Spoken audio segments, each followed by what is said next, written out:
Hello, everyone, and welcome to Nails and Beauty Talk. I am your host, Asia the Bird. To have a very special guest with us today, they are a fashion stylist. Please welcome ye-cob Nicolas. Hello, ye-cob, and welcome.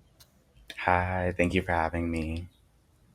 Yes, absolutely, you're most welcome. So I want to go ahead and get started by asking where you're originally from and tell us about your upbringing. Yeah, so I'm originally from San Diego, California, but my family is from Kentucky and the US Virgin Islands, originally St. Croix. So I kind of have like a mixed Mm-hmm. background, grew up on the East as well as West Coast.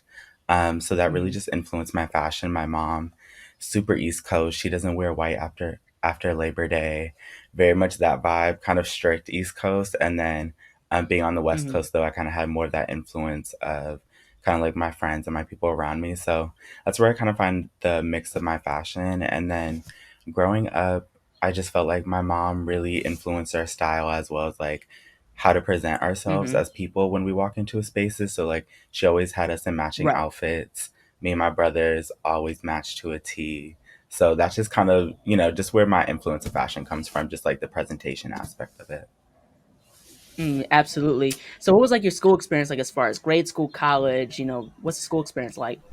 Yeah, I grew up my parents worked for the military, so I grew up on a military base on Camp Pendleton, went K Mm-hmm. through 8 there. And that was an interesting experience. I didn't really feel like um, I had a lot of people who were queer. So my queerness in Mm-hmm. that light wasn't really represented until I got to high school. And that's where I kind of started to find myself. And in Right. high school, I was in ASB. I was no shade in high school. I was doing everything. I was doing everything for the college apps. I was in ASB. I was the treasurer of our Black Student Union. I also was the Mm-hmm. co-captain of our step team. Which was funny though, because we were in Southern California. So everyone was like, when we started doing step, everyone was like, what is this? Like, what's going on? So that was also like an interesting experience, like bringing something new to the school. So yeah, I feel like I was very active in school. And then also, strangely enough, I did tennis. So that was Oh, like an okay. interesting side quest for me that I like. I don't know, high school was very much me just trying to figure everything out. And then finally, when I went to college at UCSB. Um, Mm-hmm. and that I didn't originally want to go into fashion. Fashion wasn't something that like I always loved fashion, but it never was like a path for me Mm-hmm. that I saw. And so when Right. I went to UCSB, I failed chemistry. I was one of those girls. Oh. Did not pass chem. And and it was rough though. Like I really didn't know what I wanted to do after it, and I was like, okay, Mm-hmm. well, let me go into Black Studies. And so I went into Black Studies, and I discovered like the beauty of our people and kind of just like the influence that we have in Mm-hmm. society and kind of how we don't talk about it enough. And then our Right. school also had a fashion club. And so that was like something Mm-hmm. that interested me. So I joined. And then there's where I kind of found my stride. And I was like, oh, like this is something I can do for a living. And I became Right. the vice president. And then I also started styling and doing TikTok at that point. So that kind Mm-hmm. of just was like a melting pot for me, kind of coming together and kind of just coming into my own of like, this is kind of how we connect the different things I like and then just turning it into a career path. Yeah, absolutely. Yeah. I want to get into as far as being a fashion stylist. So you're a fashion stylist. So for those who are not familiar with what a fashion stylist does, what is the role of a fashion stylist? Yeah, so nowadays the role is everything. So styling specifically, so in terms of like set design, like set production, when you're on set with somebody, the stylist is the person who is dressing the actors, who's dressing the models, the extras. So that's kind of their job is to provide like the look and feel of the era or the Right. mood board. Um, Right. so that is kind of like what the job is. And so in terms of getting it done, your job is to Mm-hmm. reach out to brands, sorry, reach out to brands, reach out to designers, reach out to basically anyone and everyone who has clothing and try to get clothing that fits the brief. And so it comes about in different ways. You can reach out to showrooms, and showrooms are if you have clients and if you're styling someone who kind of is bigger, then you can reach out to showrooms, and that's a way for you Mm-hmm. to get access to clothing because they realize that your client is kind of bigger. So then they'll be more amped Right. to loan you clothing. And that is usually sometimes there's cost and sometimes there's not cost. Mm-hmm. But usually for smaller productions, so when I first started out styling, I started with emerging designers and smaller brands because those were brands that didn't necessarily charge me for pull fees, but then also were more amped to be like, I need to get my work out there. I want to have experience. And so that's kind of how I went about it. You also have Right. the buy and return option that I don't Mm-hmm. advise all the time, but you know, some cases happen and you do have to do a buy and return. If it's like something small, you just run to the store, pick up a bodysuit for a shoot, and then you go do that. And so that is another option. Mm. So Now, how does one, like, as a fashion stylist, like, how does a fashion stylist maintain or gain clientele? yeah, that is something that again I feel like as a stylist you're always learning new ways to gain clientele. So I started out doing Mm-hmm. model portfolios, digitals for models. So in LA where in LA, I had a best friend who was a model. And so through her manager, I got connected and she had me style all of her models' portfolios. So when new models would come in, I would do that. And so I would say the best way is just reaching out to people. You have to know your Mm-hmm. worth. Like, that is probably the most important thing Absolutely. I learned is just knowing your worth because that's the only way people are going to let you into the room. And so send the email. You know, craft the email, craft a portfolio that Mm-hmm. expresses who you are and expresses like what makes you you and just start sending it out to people. Mm-hmm. Have brands, you know, if there are brands that you like, follow them, comment on their post. If there's Right. photographers that you like, models that you like, do the same thing. I think it's about creating that community. And so at first it's going to be a little hard because you don't have your community yet as a stylist. You know, you don't have the people, your resources. So it is about just putting yourself Right. out there and just sending emails. Mm-hmm. In terms of maintaining clientele, I would just say, again, building that relationship when you get on set or when you have a meeting with somebody, make sure you greet them, make sure you greet everybody on set, make sure, you know, it's kind of just like having that respect value and like how I present myself as a person. For me, is how I've learned I've maintained clients. Mm, absolutely. So I want to get into as far as research. So how important is research and finding inspiration in terms of being a fashion stylist? Very important. When you get a mood board, when I get briefs, when I get mood boards, I go to Pinterest, I go to Google, I go to Safari, and I always look up other inspo pictures. If it's like I just did a nature shoot yesterday, I assisted for that. And Mm-hmm. when I got that mood board, even though I already had the brief in front of me, I still went and looked up other nature inspos, like other campaigns of how they incorporate nature and poses into outfits because I just think even though you have a brief, you can still incorporate what makes you you into that. Right. Um, sorry, I lost track of the question. I'm So I sorry. said, how important? It's all good. How important is I said, research? how important? Yeah, how important is research and finding inspiration? Yes, so that is very important going to outside sources. Also, too, when you're crafting, so where I've had the opportunity to kind of craft the mood board and craft campaign images, that is where research I feel is more important because you do have to Right. have, at least for me, I like to have context. You know, Kamala, we exist in a context. I just think that there are a lot of things that, like, the past can tell us about what we're doing in the future and what we're doing in the present. So I've Mm-hmm. done briefs for, I did a campaign for Motif, which is a black owned business. And so that campaign was all Mm-hmm. about art and painting and kind of expressing black joy.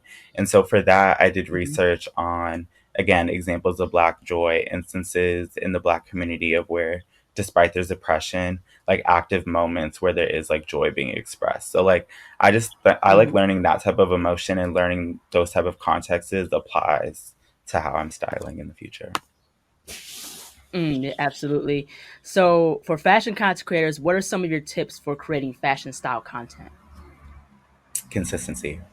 Consistency is the main one. It's the main one I struggle with. I think it's the main one every content creator struggles with. I think that is like going to be your biggest barrier to overcome is consistency. And so for me, when I first started out creating content, when I was in school, I would get up every morning at 7 a.m. And people have different ways of doing it. People do content calendars, or people do content calendars, batch shooting content. I just chose to get up every day and make my content because that's when I felt the most inspired. So I got up every day at like 7 a.m., had all my content written out already, and then I just would get up and record videos, edit videos. So that's how consistency is going to play into that. And that also goes into like having a plan. You got to have a plan on what your content is going to look like. Um, Mm-hmm. because if you don't have a plan, or like who you're expressing the knowledge to, is kind of not going to attract anybody. And so that's why your niche Right. is super important.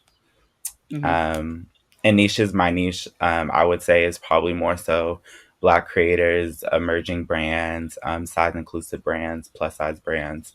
Um, Mm-hmm. and so those are things that I know about myself that I can express fluidly and in a good way to people. And so that's why I Right. think having a niche is super important. Mm, Um, yes. Other Mm-hmm. tips,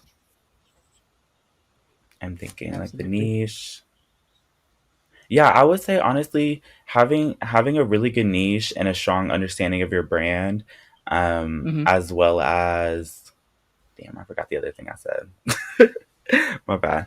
But yeah, I think just the two things I said about having the niche, Mm-hmm. and as well as just consistency. Mm, yeah, absolutely, most definitely. So you recently modeled for an independent fashion brand called Size. Tell us about that Yes, experience love my and how girls. important is it? Oh, I'm sorry. Go ahead. Oh, I'm sorry. I just still love my girls. I was my bad. Yeah. So you recently modeled for an independent fashion brand called Sized. Tell us about that experience and how important it is for fashion to have plus size representation. Yeah, so I came in contact with Size actually last year, through TikTok and through Instagram, and they posted something and I saw, and then I was actually going to the Beyonce concert, the Renaissance World Tour, and I saw one of their dresses had like a black body print, and I just thought like, me personally, I had never seen a graphic that had a plus size black body on it, or like a plus Mhm. size black body used for clothing and used as art for Right. clothing, made by a Mhm. black woman. I just think that that was something that was super inspirational to me. So I reached out to them. I wore them to Beyonce, and so I wore their dress, and it was beautiful. And then they reached out to me again most recently for their sweat set campaign, and Mhm. that was different for me too, because even then, like, I haven't been on set with a lot of brands or people where everyone looks like you, or there's such a diverse body shape of people. And so I think by them providing Mhm. that space, it just shows that like we are missing that in the fashion community. And so, not saying that we need to have sets where everyone is, you know everyone is diverse, or everyone is, there's every shape and everyone, but I just think that it's important Right. to have a voice in the room. We need to have representation in the room, and someone who's going to speak up for everyone. Absolutely. And Mhm. so I think being on that set, being around everyone, showed me that like when I'm on set and I'm the only plus size person, or I'm the only black person, that like that is just more inspiration for me to just speak up and like be more myself. Mm, And so yes. I think in the fashion community, when you do have more people doing that, it's going to translate more into the work, and more into the models that are being chosen, more into the Right. designs. Yeah, Mm, absolutely, most definitely. So I want to get into as far as black designers. So in fashion, we see black designers and black fashion directors pay homage to black culture and trends that have been set by black American culture and the diaspora. Now, what is your take on the massive impact of black culture and fashion? I think it's everything. I think we are fashion. I think that the influence of Black people in fashion has been kind of the foundation of a lot of trends today.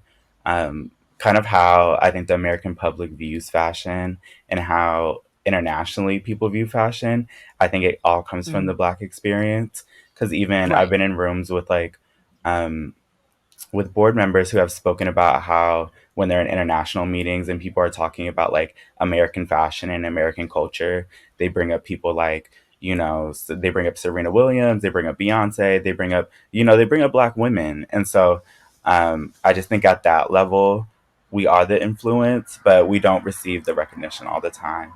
Um, and that's just Mm-hmm. evident that like we see, when do rags are used, when grills are used, when hoops are used, like all those things are used in Right. these big fashion houses and on the runway every season, but we don't see the recognition for that. And so I think by having us in the room and these more Black designers who are growing and sharing their voices and sharing their stories, that's just one way that like we are growing the community. Yeah, yeah, absolutely. And I love how with our culture, we've always been, the ones who have always set the tone for the fashion industry, especially the beauty industry, especially with the Hmm. nail industry. And I love how with black directors, or black designers, they they pay homage to aspects of our culture, whether it's Hmm. Western culture, hip hop, and things like that. Black American culture is has set the tone for music and fashion and beauty. So I really love that our culture has really made a massive impact, and especially it's made a massive impact to a lot of big brands. Without us, a lot of these brands wouldn't have as much money as they have accumulated.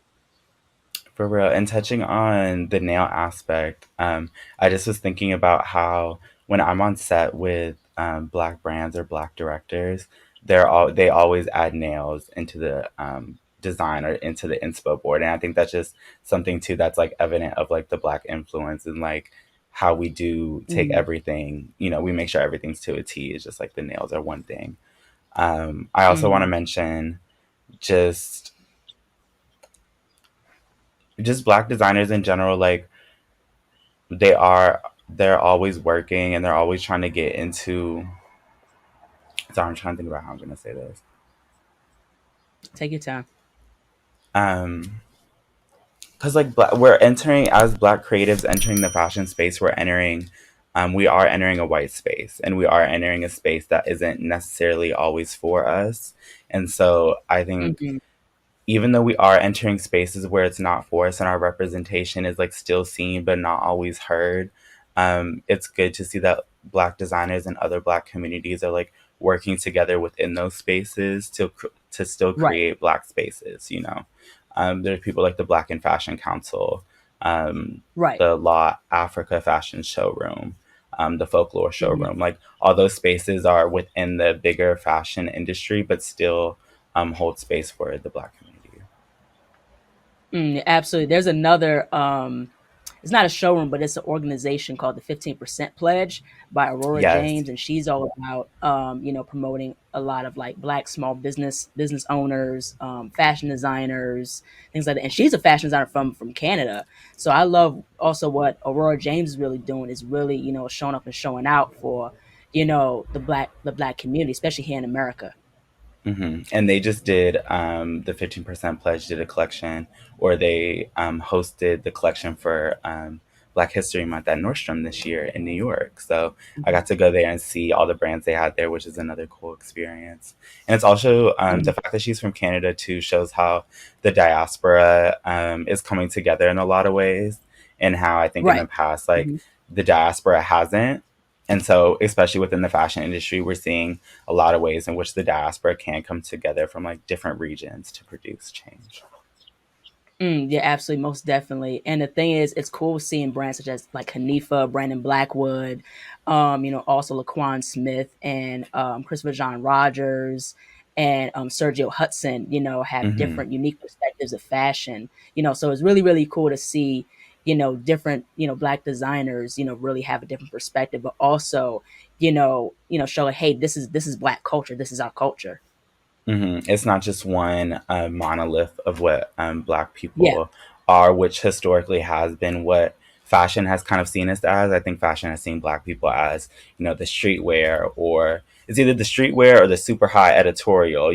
Like we haven't been in a Right. space where we have been able to, see the wide range of Blackness. And I think Hmm. with the brands you mentioned, like Christopher John Rogers, super high fashion, super, you know, um, Hmm. editorial, tapered, like beautiful Right. garments. And then you have someone like Laquan Smith, also beautiful garments, but is more edgy and, does it in a different way. So, Right, absolutely. Same thing with like Heron Preston. Heron Preston, is more into that streetwear, edgy type of hmm. vibe too. So yeah, so it's Yeah. really really cool, to see more designers just emerge. So it's really Yeah. beautiful to see. Yeah. Yeah, absolutely. So Oh no, go ahead. Go ahead into the next question. yeah, well, go ahead. He's gonna Oh say yeah, something. yeah, I was gonna say just streetwear brands. Like I think streetwear too like is going into a different level. This is just like a side Mhm. thought that I was just gonna go into, but like black people did streetwear. Black people are streetwear. Like streetwear wouldn't be anything without black people, and so I think now like Exactly. black brands are learning how to elevate streetwear almost and do it in a way that is like um I don't want to say like yeah, I think they're just elevating it. You look at people like Hmm. Spencer Badu, Kawasi Paul. Hmm. Those are brands that are doing streetwear that is like they're still doing the bomber jackets, they're still doing t-shirts, they're still doing cargo pants, but they're adding like Right. I don't want to say like office wear elements, but they're adding something that is more of like I can go into the office wearing this, or I can go to an event wearing this, where it is Hmm. more of like a elevated take. And so I think that is beautiful to see how since we did start it, it's cool to see how we are elevating it for the future. Do you think Black people's impact in fashion is celebrated in the fashion industry?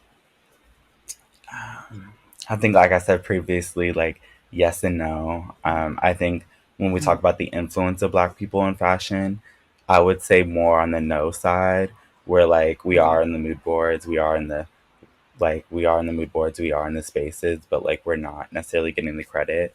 But I Right. would say like when we look at the designer side and we look at kind of those spaces where Black people are creating it for themselves, I think that there Hmm. is like we are respected and we are celebrated in that nature. And Right. so when we are celebrated, that's more so by like I don't want to say by force, but by us like putting ourselves out there and by us like making moments for us rather than waiting. Right.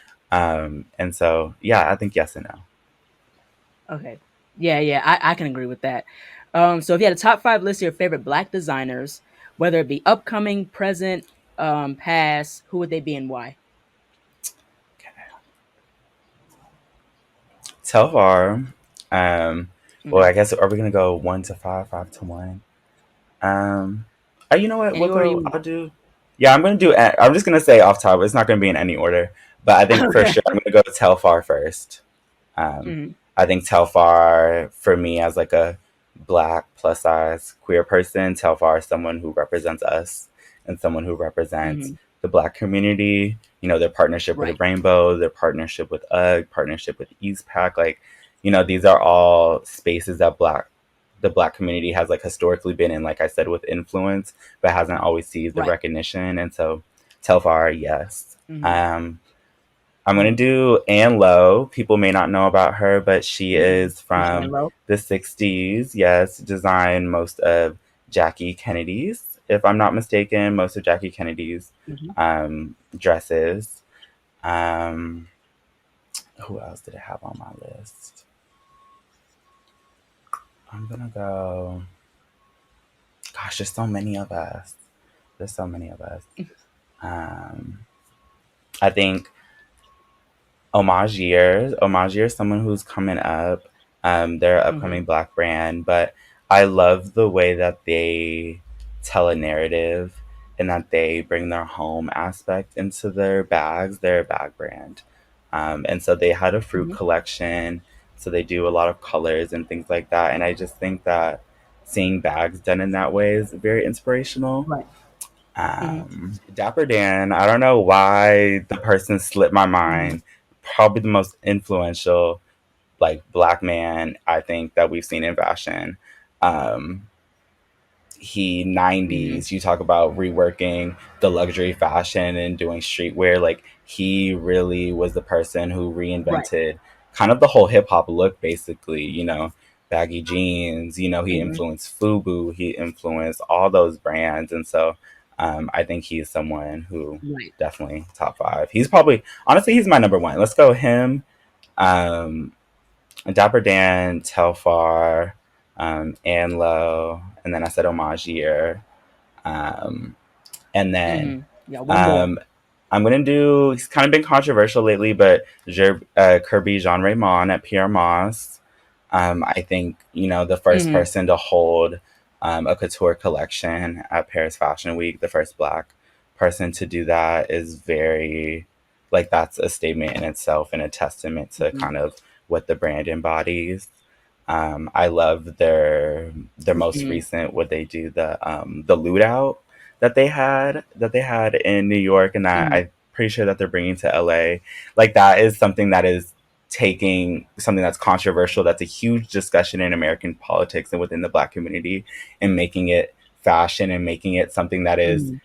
accessible for the Black community, and almost a way to like, I guess, indulge in the Right. like, not that it's a fantasy, but indulge in the fantasy a little bit, you know? Yeah. Right. Right. Exactly. Yeah, yeah. I would say my top 5 is, like, Patrick Kelly. I love, like, his work and how, creative it was, and, I love how he created, like, different silhouettes, using buttons and different Hmm. materials. It was really, really cool and innovative. Another designer I really like is Sergio Yes. Hudson. I love Sergio Hudson and his work, very sophisticated, very classy, very much, the very, sexy, like, workwear, the power suits and things like that. Also I like Brandon Hmm. Blackwood. I love, like, his fall collection fur coats. Those were amazing. And, his handbags too is very, very iconic as well.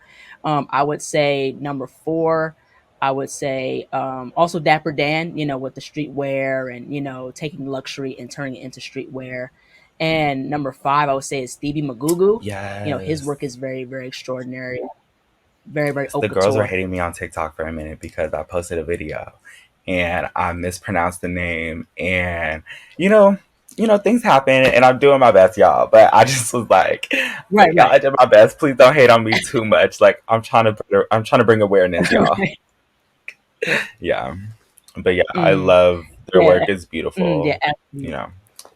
Yeah, it's absolutely gorgeous. Also honorable mention, I would say Hanifa and Adriana Hmm. Adim. I don't know if I said her last name right, but their work is very, very gorgeous as Hmm. well. And the way that Black women have like now been able to have a brand that kind of signifies them and represents them in the high fashion space. And even though Mhm. it may not be the most accessible to every Black woman, but I think that like the fact that they have Right. something, that's in the high fashion space that they could look up to, that is like, I think that's very important.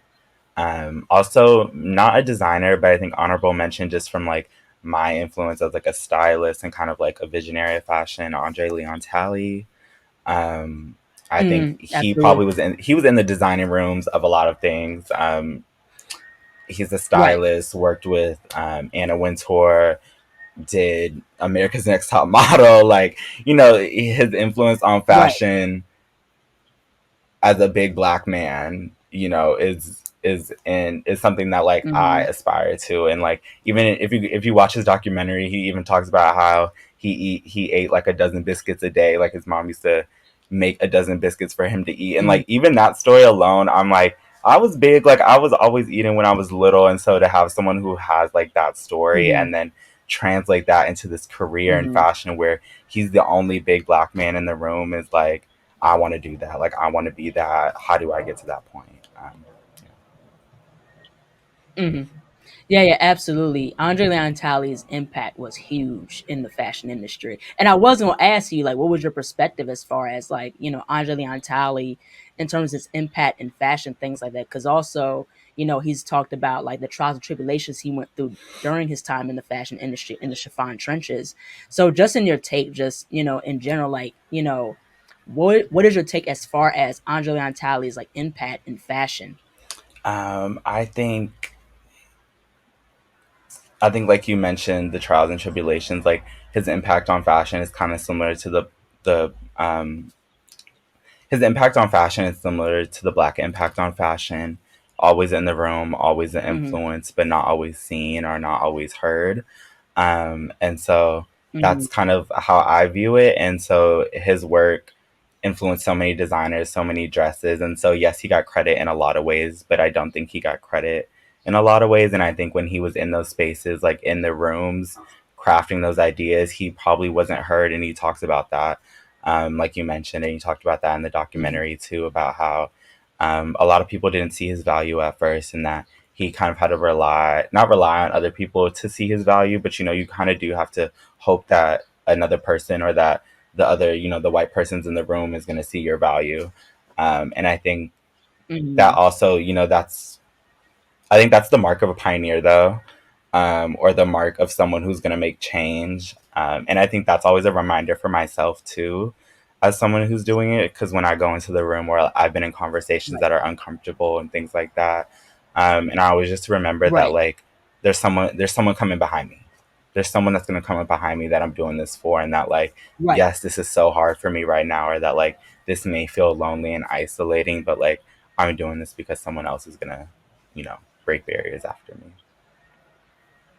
Yeah, absolutely. And the thing is that like what he endured was, was crazy. Especially in terms of the racism in the fashion industry. And that's the thing also too with the beauty industry, especially the nail industry. There's racism in the nail Hmm. industry. How black women have been mistreated in nail salons. How black women have been mistreated in beauty supply stores. So definitely that I'm glad that there's people that's talking more about how black women or black people have been treated Hmm.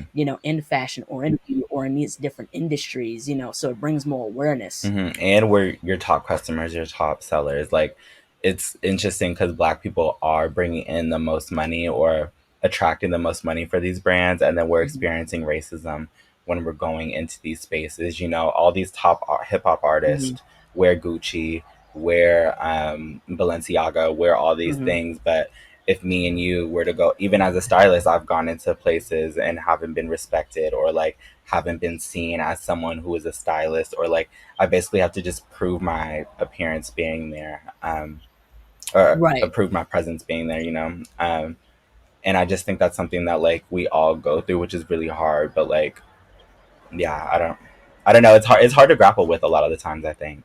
So you talked about in a TikTok video about horizontal marketing. For those who don't know what that is, what is horizontal marketing? Yeah. So not to correct you, actually, horizontal networking. And so, Oh, yes, no, networking, you're excuse good. me. Yeah, so horizontal networking is kind of something I learned about in college as a way to grant, grow my impact and grow my mark, and kind of just get my name out there, because most of the times, as a Mhm, stylist, as a creative, as an influencer, you're trying to access brands that are above you or brands that you don't always have access to. And so, what mhm, horizontal networking is kind of reaching out to the person across from you, reaching out to those photographers, to those stylists, to the models who are at the same right. level as you in order to build work.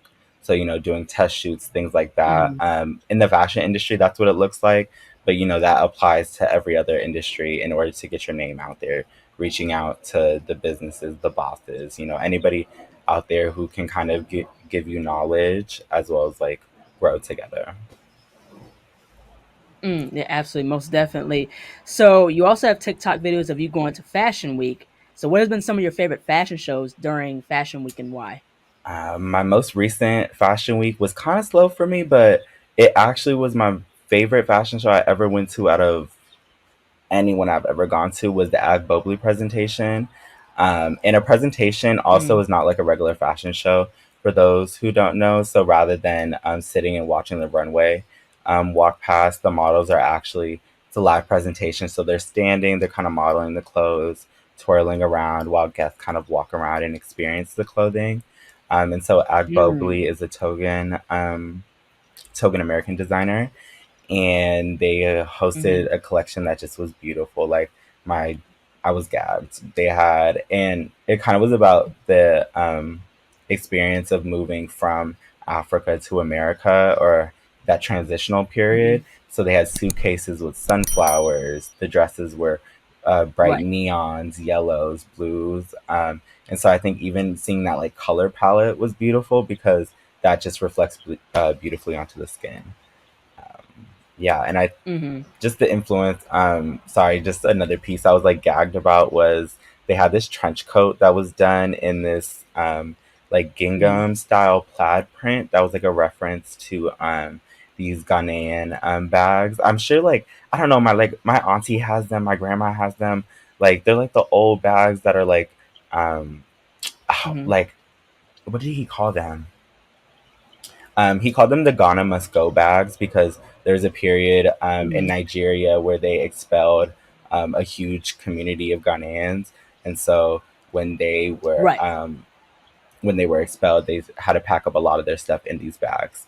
And so that was the influence for this trench coat. And so he kind of translated that pattern onto the trench coat. And so just seeing that was just like beautiful. And I think that is kind of the mark of like what Black designers are doing nowadays is that they're turning their family into fashion. Yeah, absolutely. So, if you had to describe the Jacob Nicolas style and aesthetic, what would it be, and how did you find your style over time? Um, I think I'm known for skirt over pants or like wearing a dress over pants.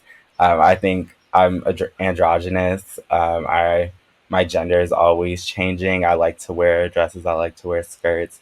But I think when I wear a skirt over pants, that's kind of like my signature look and kind of what I'm identified as. And then also, not today, but usually I have my nails done. My girl Kawaii Claus out in LA. She's a black nail designer. She does my nails every time for any event I go to, and so that is usually like a mark of me too. Is like my Mhm, nails, and so me discovering my style and kind of discovering what it means to be Yaka was kind of it was a lot for me. Like I experimented with different things. Like I like to wear jumpsuits, two pieces, things like that, and mhm, that still made me feel feminine in a way. But once I started wearing like skirts and dresses, I was like, oh, right, this is the perfect amount of like femininity mixed with like masculinity. And so it just was a journey for me of just right. trying a whole bunch of new things. Yeah, absolutely. What are the top 3 accessories you can't live without? Well, I wear two of them all the time. These are these two bracelets. These are done by a woman named Mhm, Sonia out in St. Croix, which is in the U.S. Virgin Islands, which is where my grandma's from. And so, which a little story about mhm, them that I love is that everybody on the island like wears a St. Croix hook. And so, if you wear your hook facing outward, that means you're like single. And if you wear your hook facing like inward, that means you're taken. So that's kind of like a cool little thing. But those two I wear all the time in like remembrance of my grandma and just like a connection to my home place. mhm, Um, and then I just think a good bag. A good bag is always going to be a fab accessory. mhm, I have my Anima Iris bag. If I had it out, I'll show y'all, but mhm, I have my Anima Iris bag, which is just like the perfect little handbag. It has a swirl and it's snake skin, and that just fits everything mhm, perfectly. And she's black owned, so even better. Yeah. mhm. What would be, like, your third accessory you can't Oh, live without? yeah, my bad. Sorry. Those two, the Anima Iris and hmm, I include nails as accessories. I think as the black community, like nails are accessories to us because you know you're always stopping at the store for the press Right. on. You're going to the beauty supply for the press on. You know what I'm saying? Like that is something I can't live without Right, right, nails. right. And even though I don't have them on today, like every day is like a nail day for me. So nails. Yeah, absolutely. Where do you see yourself in your fashion career in the next 5 to 10 years from now? Ooh. I know when I got this question, when I saw this question, I was like, "Dang, this is really good. Like this gonna get me to think." But I think I see myself creating images that reflect the everyday lives of our people. I want to work with Mhm, artists. I want to work with brands, and not only work with them to create images that reflect their personality, but create images that, like I said, like reflect ourselves, but also reflect their personality. So trying to find ways to merge black narratives with kind of black people and on a grander scale. So yeah, definitely working with artists, definitely styling brands. Hopefully y'all see some of my mhm, billboards, some music videos coming by me. I love to. I'm kind of working on the sideline in the back of my head. I love to drop a little collection of some pieces of clothing, but something small, something that kind of captures my essence, that is like sustainable, size right. inclusive. And so I think building that slowly over the next 5 years, kind of taking ideas from people that I've seen or talking to different people. So definitely long term, a little brand coming at the Mhm, end.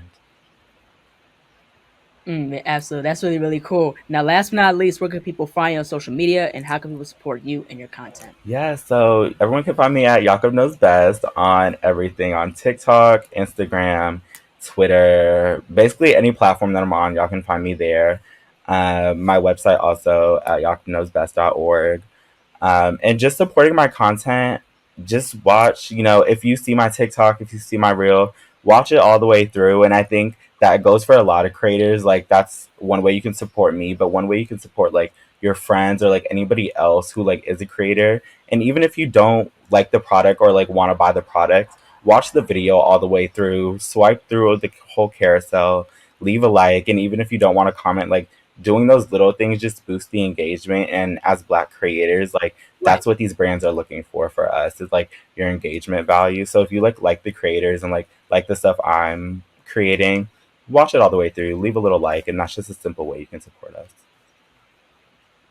Yeah, absolutely, most definitely. Well, thank you so much, Jacob, for jumping onto the show. I Yes. loved our conversation in terms of fashion, especially Black culture's impact in fashion. I also love what you're doing in terms of highlighting small Black brands and designers and giving your take about fashion. So, just thank you so much. I really had a cool conversation with you. It was really really cool. Yes, thank you so much for having me. This has been a beautiful experience. Thank you. Hello, everyone. Thank you all so much for watching. Please like, comment, share, and subscribe to the channel. Be sure to click the bells for notifications. Also, follow me on social media platforms and visit my website, ASIATHABIRD.com, and be on the lookout for more interviews involving fashion, style, and fashion history. Take care and stay stylish. Bye bye.